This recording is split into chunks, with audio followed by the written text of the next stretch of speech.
The force academy में आप सभी का हार्दिक स्वागत है। ठीक है, एसएससी वो भारतीय संविधान के अंतर्गत। ठीक है, आज हम पढ़ेंगे संविधान। भारतीय संविधान में कितने भाग हैं, तो चलिए शुरू करते हैं। शायद कुछ कल संविधान की विशेषताएं रह गई थी, तो संविधान की विशेषताओं को देखते हुए हम वीडियो को आगे बढ़ाते हैं। ठीक है, देखें अब भारतीय संविधान की विशेषताओं में देखें, पहली विशेषता लिखी हुई है धर्मनिरपेक्ष राज्य। ठीक है, तो देखिए धर्मनिरपेक्ष राज्य का मतलब होता है कि भारत का कोई धर्म नहीं है।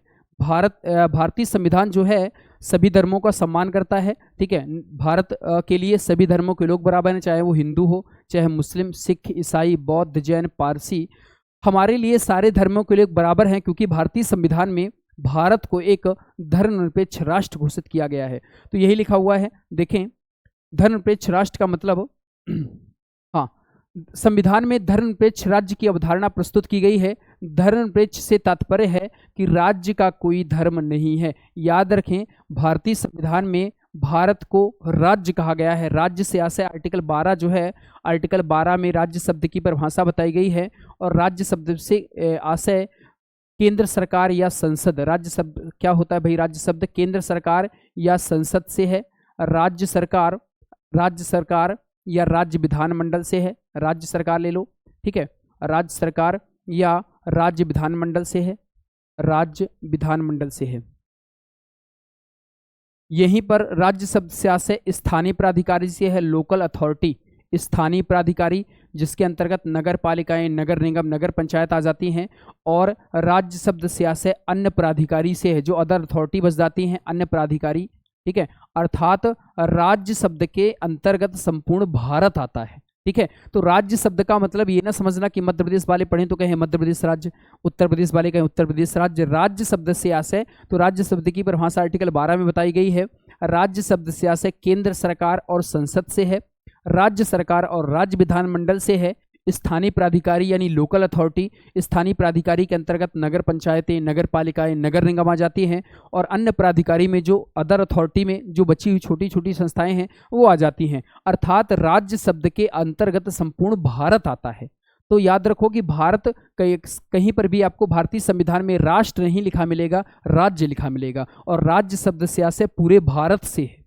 बात समझ में आ रही कि नहीं? ठीक है, तो यही लिखा हुआ है। देखें, भारतीय संविधान में धर्मनिरपेक्ष राज्य की अवधारणा प्रस्तुत की गई है। धर्मनिरपेक्ष से तात्पर्य है कि राज्य का कोई धर्म नहीं है।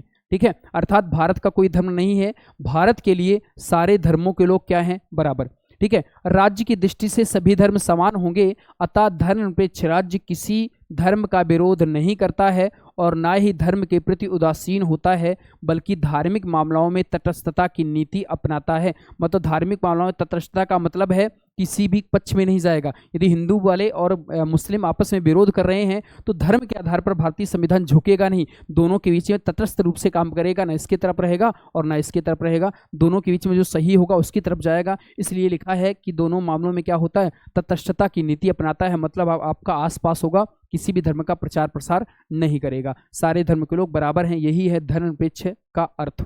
ठीक है, अगला देखो।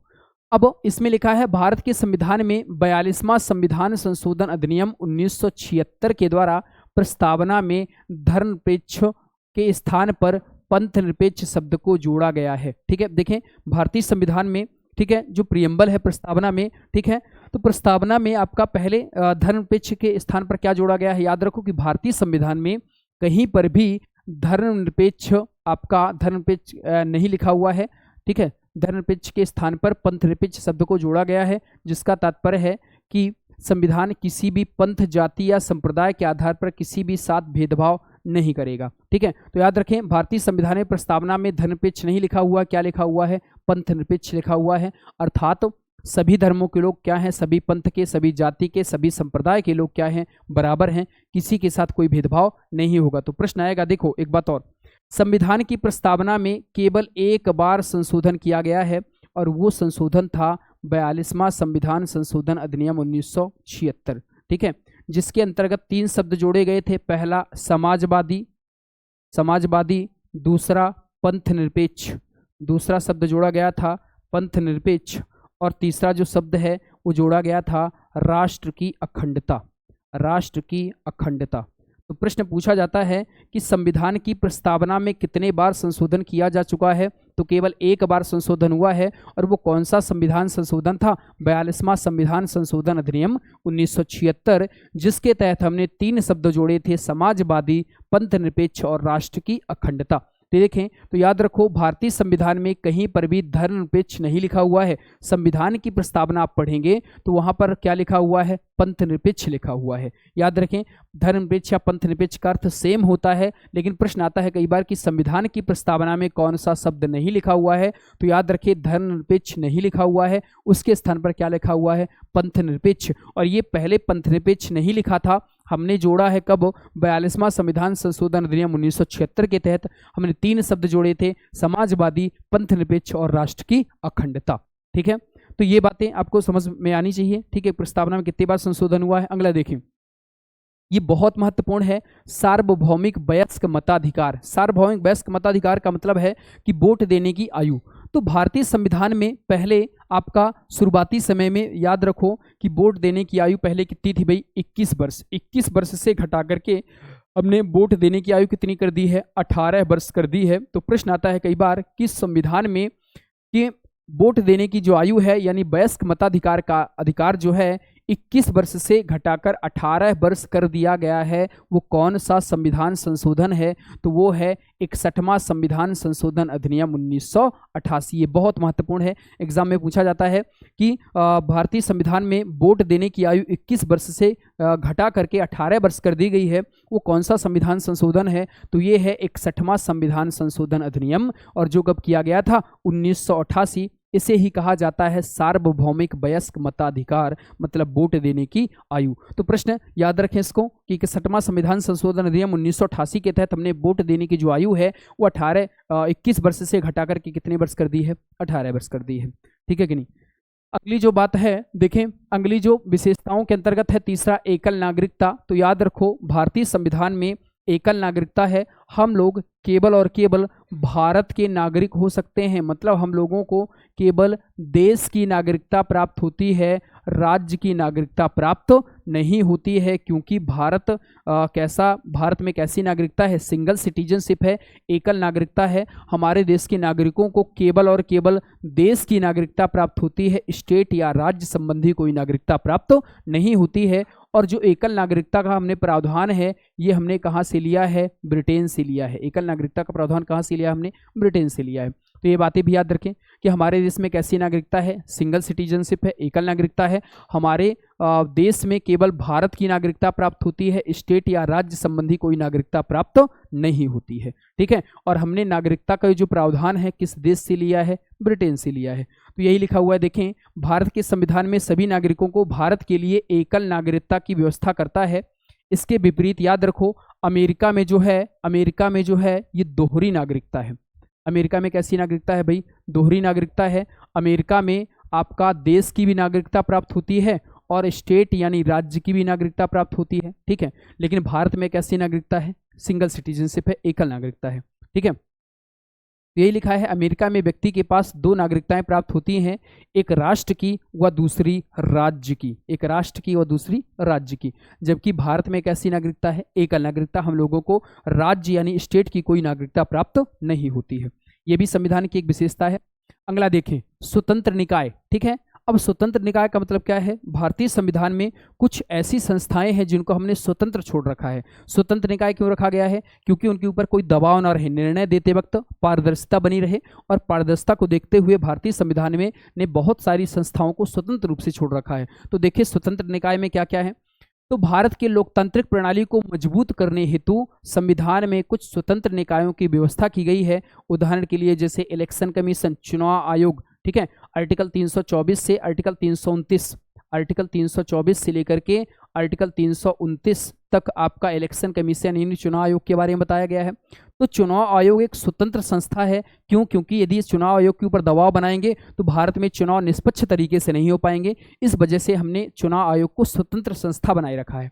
ठीक है, अगला है नियंत्रक और महालेखा परीक्षक, इसको आपका कैग कहा जाता है, controller and auditor general of India. ठीक है, तो जो कैग है आर्टिकल 148 से आर्टिकल 151 तक भारतीय संविधान में कैग का उल्लेख किया गया है। तो कैग को भी हमने क्या स्वतंत्र निकाय के रूप में रखा है संविधान में। अगला है संघ लोक सेवा आयोग, ठीक है, यूनियन पब्लिक सर्विस कमीशन, ठीक है, संघ लोक सेवा आयोग। आर्टिकल 315 में संघ लोक सेवा आयोग यानी यूपीएससी के गठन की बात की गई है, ठीक है, संघ लोक सेवा आयोग। और राज्य में होती है भाई राज्य लोक सेवा आयोग। तो याद रखो आर्टिकल 315 में ही संघ लोक सेवा आयोग है और उसी में राज्य लोक सेवा आयोग है, यानी दोनों आर्टिकल सेम है, बराबर हैं, ठीक है। उसी आर्टिकलों में कहा गया है कि भारत जो होगा राज्यों के लिए संघ लोक सेवा आयोग होगा और देश के लिए एक राज्य लोक सेवा आयोग होगा, ठीक है। तो ये बातें भी आप याद रखें, ठीक है, कि लोक सेवा आयोग दोनों आर्टिकल 315 में ही है। तो ये हमने क्या है भाई स्वतंत्र निकाय के रूप में इनको रखा है ताकि इनके ऊपर कोई दबाव ना बनाया जा सके, ठीक है। ये संविधान की विशेषताएं हैं। अब देखें संविधान की अगली विशेषताओं के अंतर्गत भाई आपातकालीन प्रावधान रखे गए हैं। इमरजेंसी में बहुत सारी बातें रखी गई संविधान में, ठीक है, आपातकालीन प्रावधान के अंतर्गत, ठीक है। इमरजेंसी में क्या क्या रखा गया है तो देखें आपातकालीन प्रावधान, तो ये एक बात याद रखें कि भारतीय संविधान में इमरजेंसी लगती है। 3 प्रकार के आपातकाल लगते हैं, एक राष्ट्रीय आपात होता है, दूसरा राष्ट्रपति शासन होता है और तीसरा वित्तीय आपात होता है। राष्ट्रीय आपात जो है आर्टिकल 352 में राष्ट्रीय आपात है, राष्ट्रपति शासन जो है आर्टिकल 356 में राष्ट्रपति शासन है और जो वित्तीय आपात है आर्टिकल 360 में वित्तीय आपात का उल्लेख किया गया है। और याद रखें कि आपका संविधान में आपातकाल 3 प्रकार से लगते हैं और आपातकाल जो है केवल कैबिनेट की लिखित सिफारिश के आधार पर लगेगा। कैबिनेट की लिखित सिफारिश के आधार पर, कैबिनेट की लिखित सिफारिश के आधार पर देश में इमरजेंसी लगाई जा सकती है। तो प्रश्न कई बार पूछा गया है कि निम्न में से कैबिनेट शब्द को संविधान में कहाँ पर परिभाषित किया गया है, तो याद रखें आर्टिकल 352 में कैबिनेट शब्द की परिभाषा बताई गई है और कैबिनेट शब्द के अंतर्गत कौन होगा ये आर्टिकल 352 में बताया गया है कि जो इमरजेंसी लगेगी वो कैबिनेट की लिखित सिफारिश के आधार पर लगेगी। अर्थात भारतीय संविधान में जो कैबिनेट शब्द है केवल और केवल आपको कहां पर मिलेगा, आर्टिकल 352 में मिलेगा, ठीक है। तो देखें प्रश्न आएगा कि देश में कितने प्रकार के आपातकाल लगते हैं, तो संविधान में 3 प्रकार के आपातकालों का उल्लेख किया गया है। पहला जो आपातकाल है उसे नेशनल इमरजेंसी यानी राष्ट्रीय आपातकाल कहा जाता है जो आर्टिकल 352 में लिखा है। दूसरा जो है राष्ट्रपति शासन जो है ये आर्टिकल 356 और 365 में है और तीसरा जो वित्तीय आपात है ये आर्टिकल 360 में है, ठीक है। एक बात और याद रखें, जब हम इनको डिटेल में पढ़ेंगे तो मैं आपको बताऊंगा राष्ट्रीय आपातकाल देश में केवल 3 बार लगा है। राष्ट्रीय आपातकाल देश में कितने बार लग चुका है, 3 बार लग चुका है, ठीक है। एक भारत पाकिस्तान युद्ध, भारत चाइना युद्ध में लगा था और 1965 में जब 1975 में 1975 में जब इंदिरा गांधी ने आंतरिक अशांति के आधार पर देश में इमरजेंसी की घोषणा की थी तब लगा हुआ था। तो देश में 3 बार राष्ट्रीय आपातकाल लगा हुआ है। राष्ट्रपति शासन जो है भारत में कई बार लग चुका है, 145-150 से अधिक बार लग चुका है और सबसे ज़्यादा जम्मू कश्मीर में राष्ट्रपति शासन लगा है। और याद रखो राष्ट्रपति शासन नाम है लेकिन लगता राज्यों में है। राष्ट्रपति शासन नाम है लेकिन लगता कहाँ पर है, राज्यों में। ये जब लगेगा जब राज्य का संवैधानिक तंत्र विफल हो जाता है तब देश में राष्ट्रपति शासन की घोषणा की जाती है। तो राज्य में लगता है राष्ट्रपति शासन और राष्ट्रपति शासन में याद रखो कि इन आपातकाल में देश का जो प्रमुख है वो राष्ट्रपति हो जाता है और राज्य की सरकारें कुछ समय के लिए स्थगित हो जाती हैं लेकिन पूरी तरह से समाप्त नहीं होती हैं। याद रखो इमरजेंसी में सरकारें कुछ समय के लिए स्थगित होती हैं, मुख्यमंत्री आपका काम नहीं कर पाएगा, ठीक है, लेकिन ऐसा नहीं कि मुख्यमंत्री का पद ही समाप्त हो जाता है। सरकारें कुछ समय के लिए स्थगित हो जाती हैं और जैसे ही यह इमरजेंसी खत्म होती है सरकारें पुनः अपने रूप में आ जाती हैं, ठीक है। और याद रखो जैसे मान लो 1 साल आपातकाल लगा रहा तो ऐसा नहीं है कि जिनका कार्यकाल 4 साल का रहा होगा उनका कार्यकाल 5 साल का हो जाएगा, वो कार्यकाल भी उनका घट जाएगा। बात समझ में आ रही कि नहीं? तो ये याद रखो इमरजेंसी में भारत सरकार प्रमुख हो जाती है। वित्तीय आपात, देश में आज तक वित्तीय आपात नहीं लगा हुआ है, ठीक है। तो देखें आपातकाल के दौरान संघीय संरचना बिना किसी औपचारिक संशोधन के परिवर्तित हो जाती है और देश की पूरी शासन व्यवस्था केंद्र सरकार के अधीन हो जाती है। मतलब कौन काम करने लगता है, भारत सरकार। राज्य की सरकारें क्या हो जाती हैं, कुछ समय के लिए स्थगित हो जाती हैं। देखें अगली संविधान की सबसे महत्वपूर्ण विशेषता है भाई त्रिस्तरीय सरकार। 3 स्तरों पर काम करती है हमारी सरकार जो देश के किसी अन्य संविधान में नहीं है, ठीक है। हमारे यहाँ, ठीक है, 3 स्तर की सरकार होती है, जैसे हमने देखा होगा पंचायती राज, ठीक है।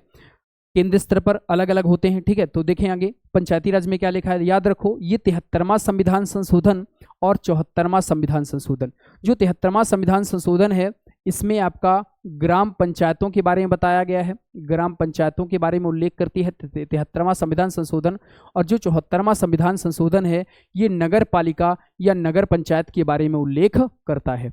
एक बात और याद रखें, 73वां संविधान संशोधन के तहत ग्राम पंचायतों के लिए 29 विषय प्रदान किए गए हैं और इन 29 विषयों पर गांव की जो पंचायत है वो कानून बना सकती है।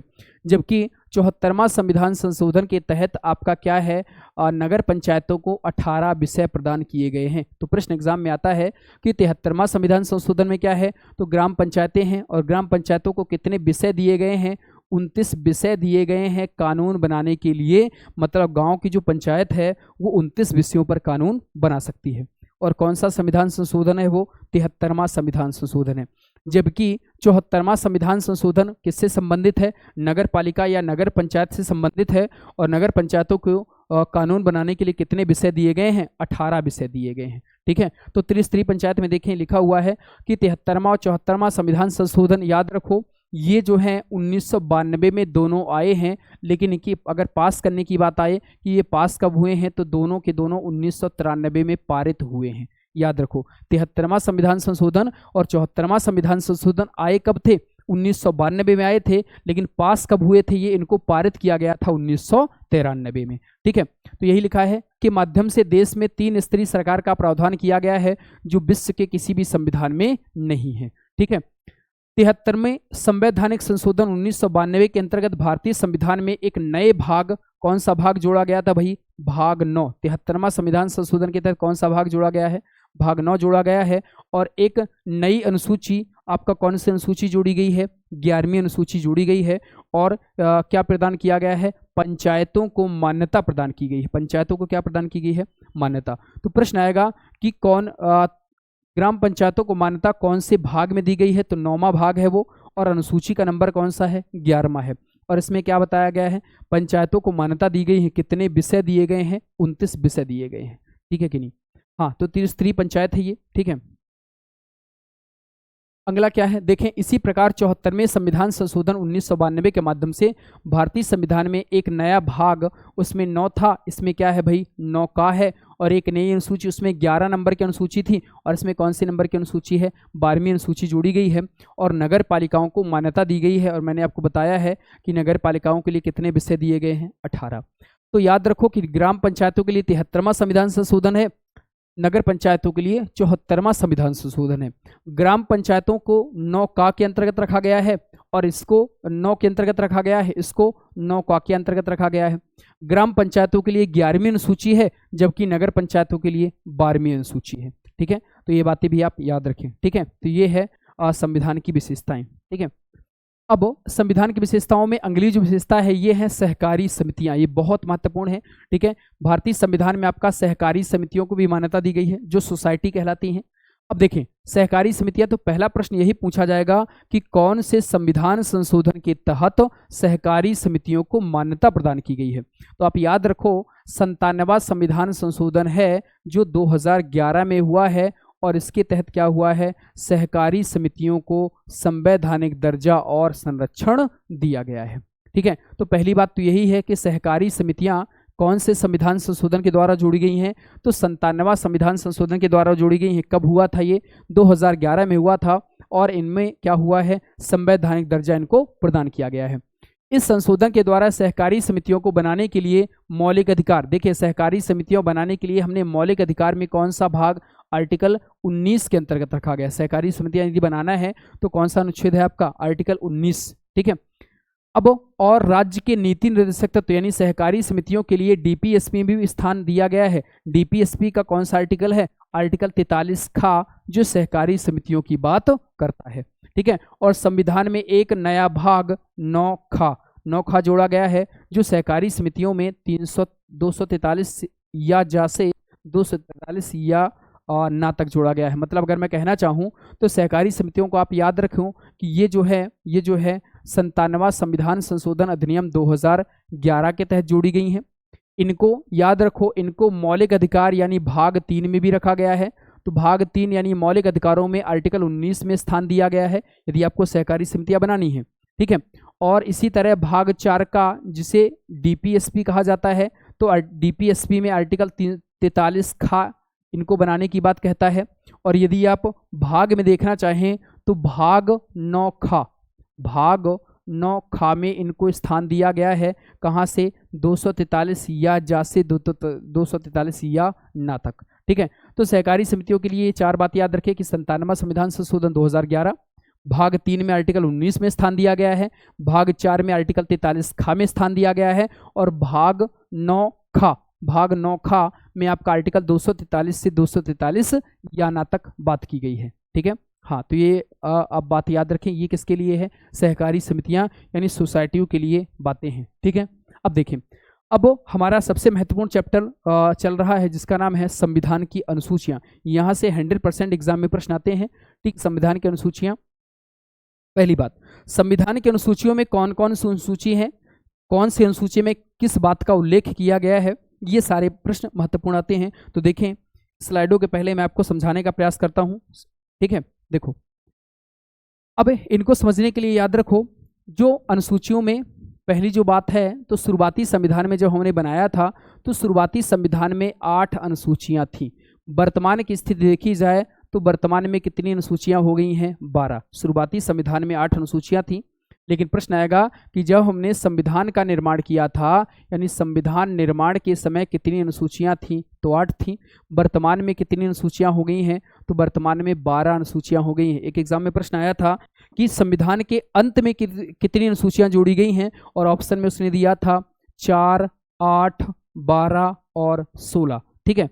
तो 4, 8, 12, 16, और पूछा था उसने कि संविधान में कितनी अनुसूचियों को अंत में जोड़ा गया है। तो याद रखें, 8 थी, 12 हुई है, मतलब कितनी जोड़ी गई हैं? 4 जोड़ी गई हैं। कुछ लोग 12 लगा देते हैं, ठीक है। तो याद रखो, 8 से 12 हुआ, मतलब कितनी अनुसूचियों केवल आपने लास्ट में जोड़ा है? 4 अनुसूचियों को जोड़ा है, ठीक है कि नहीं। अब देखें, अब हम देखते हैं कि भाई संविधान की कौन सी अनुसूची में कौन सी बात की गई है, ठीक है। पहले मैं आपको समझाता हूँ, फिर स्लाइड के माध्यम से हम समझेंगे। पहली अनुसूची में भारतीय संविधान के 28 राज्य व 8 संघ शासित प्रदेश, यूनियन टेरिटरीज, संघ शासित प्रदेश का उल्लेख किया गया है। संघ शासित प्रदेश का उल्लेख किया गया है, मतलब पहली अनुसूची में भारत के 28 राज्य और 8 संघ शासित प्रदेशों के बारे में बताया गया है, ठीक है। अब देखिए, दूसरी अनुसूची में विभिन्न पदाधिकारियों के वेतन और भत्तों का उल्लेख किया गया है, मतलब किस पदाधिकारी को कितना वेतन मिलेगा, कितनी सैलरी मिलेगी, कितना अनाउंसमेंट मिलेगा, कितना भत्ता मिलेगा। तो दूसरी अनुसूची में विभिन्न पदाधिकारियों के वेतन और भत्तों का उल्लेख किया गया है कि किसको कितना वेतन देना है और किसको कितने भत्ता देना है। तो वेतन और भत्ते। एक बात जरूर याद रखें कि प्रश्न आता है कई बार कि दूसरी अनुसूची में किस अधिकारी का वेतन नहीं है। तो याद रखें, दूसरी अनुसूची में उपराष्ट्रपति के वेतन का उल्लेख नहीं किया गया है। याद रखो, दूसरी अनुसूची में उपराष्ट्रपति के वेतन का उल्लेख नहीं किया गया है, क्योंकि उपराष्ट्रपति को उपराष्ट्रपति के रूप में पैसा नहीं मिलता है, उसको राज्यसभा के पदेन सभापति के रूप में, राज्यसभा के पदेन सभापति के रूप में पैसा प्राप्त होता है। ये आर्टिकल कौन सा है? आर्टिकल 97, आर्टिकल 97 है। तो प्रश्न आएगा एग्जाम में कि दूसरी अनुसूची में किसके वेतन का उल्लेख नहीं किया गया है। तो याद रखो, उपराष्ट्रपति के वेतन के बारे में नहीं बताया गया है। क्यों नहीं बताया गया है? क्योंकि उपराष्ट्रपति को उपराष्ट्रपति के रूप में पैसा नहीं मिलता है, उपराष्ट्रपति को राज्यसभा के पदेन सभापति के रूप में पैसा मिलता है। और ये हमें कहाँ से पता चला है? आर्टिकल 97 से ये बात की जानकारी हुई है।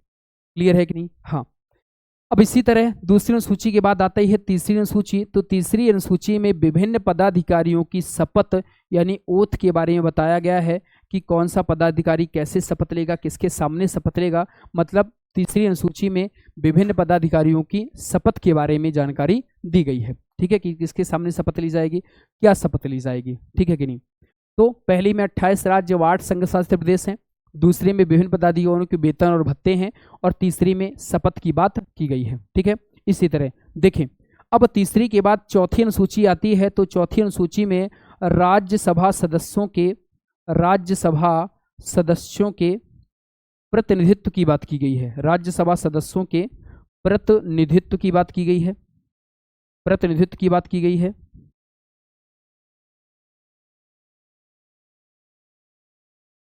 हाँ, चौथी अनुसूची में क्या है, राज्यसभा सदस्यों के, राज्यसभा सदस्यों के प्रतिनिधित्व की बात की गई है। इसका मतलब है कि किस राज्य से कितने राज्यसभा के सदस्य आएंगे, ये कौन सी अनुसूची के बारे में बताया गया है, ये आपका चौथी अनुसूची में बताया गया है। ठीक है, कि किस राज्य से कितने राज्यसभा के सदस्य आएंगे। ठीक है, तो ये चौथी अनुसूची है। ठीक है, इसी तरह पांचवी अनुसूची में अनुसूचित जाति, अनुसूचित जनजाति का प्रशासन और नियंत्रण बताया गया है। अनुसूचित जाति, अनुसूचित जनजाति का प्रशासन एवं नियंत्रण बताया गया है। ठीक है, मतलब शेड्यूल कास्ट और शेड्यूल ट्राइब के जो लोग हैं उनका एडमिनिस्ट्रेशन कैसे होगा, उनको कंट्रोल कैसे रखेंगे, उनका प्रशासन कैसे होगा, उनको नियंत्रण कैसे रखा जाएगा, ये बताया गया है। ठीक है, तो पहले सूची में हमने देखा कि 28 राज्य और 8 संघ शासित प्रदेश बताए गए हैं। दूसरी सूची में वेतन और भत्ते बताए गए हैं। तीसरी अनुसूची में विभिन्न पदाधिकारियों की शपथ बताई गई है। चौथी अनुसूची में राज्यसभा सदस्यों के प्रतिनिधित्व की बात की गई है। पांचवी अनुसूची में अनुसूचित जाति, अनुसूचित जनजाति के प्रशासन और नियंत्रण के बारे में उल्लेख किया गया है। ठीक है, हाँ, तो देखें आज के लिए बस यही है। यदि आपको हमारा वीडियो अच्छा लगता है तो हमारे वीडियो को लाइक, शेयर और हमारे चैनल को सब्सक्राइब जरूर करें। तब तक मिलते हैं अगली वीडियो में, तब तक के लिए धन्यवाद।